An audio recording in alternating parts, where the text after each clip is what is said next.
Hi Catherine, I'm Jasmine. So lovely to meet you today. Lovely to meet you. I'm so excited to meet you, just like the Moana character. It's fantastic. I feel quite connected to the Moana just because, a bit of background on me, I in 2020 rode solo across the Atlantic Ocean. Wow. And then recently, just in March, I finished a solo circumnavigation on a tiny boat. It was only 19 foot. Well, yeah, it's quite small. And yeah, I passed through the Pacific and all of the islands, and I had some amazing stops along the way. So I'd just love to know, like, why did the Moana journey for you begin? Obviously, it began watching the 2016 animated film, but for kind of the live action one, it was in, I want to say February of 2023. That was my very first audition. It was just kind of like an open casting call. I saw it on Instagram, and my mum was like hounding me to put a tape in for it, and so I just kind of thought, oh, I may as well. Like I'll do it because mum wants me to. That's fantastic. So I was saying before, I'm quite like connected to the Moana character, but also to you because like this obviously took quite a lot of courage. For example, I've just been out and going against what everybody thinks that you're going to do, and even your own expectations. Yeah. So how did you get the courage to actually go through with this? I don't know. I feel like with things like this, I mean, like I obviously had so many other people kind of influencing when I was going to start and what I was going to do. And so I feel like for me, it was quite easy to just, I wouldn't say easy technically, but I could just kind of surrender to it, where it was like, okay, you know what? It's going to take me where it's going to take me. I just have to do it. And I kind of had the opportunity to have other people motivate me. But I guess the question for you is, how did you motivate yourself with that when you're looking at kind of this impossible or massive task of having to sail so far or swim so far? How do you motivate yourself to do that? A bit like you, the first time that you do something, it's almost like ignorance is bliss, and therefore you've got you put I feel that, yeah.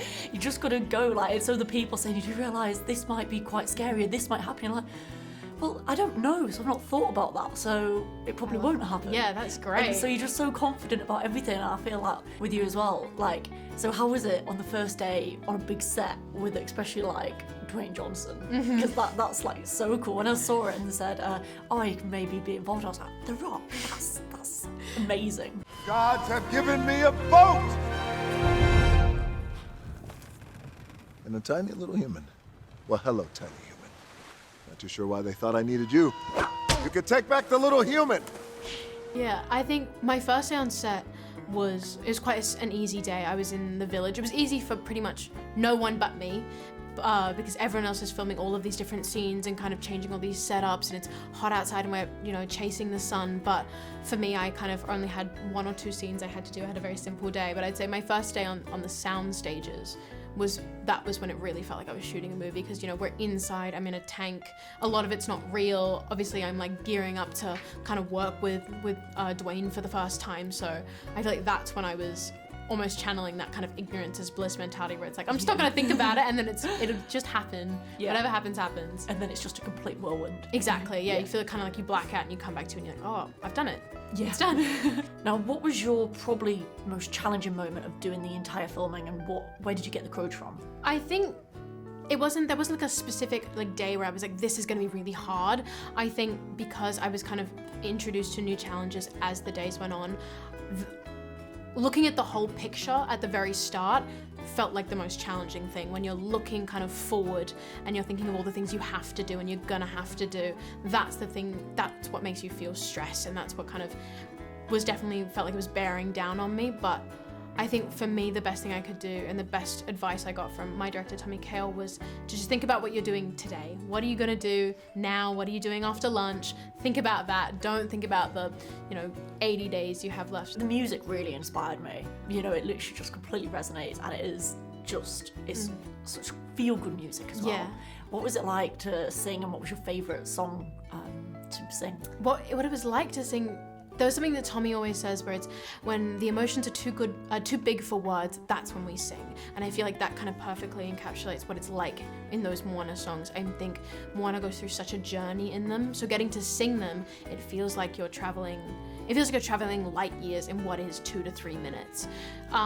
Those songs are obviously so inspiring, and kind of, I feel like, I was listening to them kind of on a sound stage pretending to row, but I can only imagine kind of what it's like to listen to, you know, maybe How Far I'll Go, or We Know the Way, when you're actually kind of doing what the song is saying almost. Yeah, exactly. That was it so much for me. I'm like sailing along, I'm just like, I literally feel like Moana set it off. You don't actually know where like you're going or how far, and how far like a little boat can take you as well. There's land, and there's land over there, and I'm aiming for the gap in the middle. How does it feel now that the film is actually like finished? Is this a bit surreal? Like you didn't expect this to be in this moment now? It's really weird to look back at scenes and go, that's not what it looked like for me. That is like such a different cut, or I'm like, I can't believe, or I can't imagine that that's what it looks like now. It looks like I'm looking back at something I did 4, 5, like 10 years ago, but it's actually so kind of, it's in the very like recent past.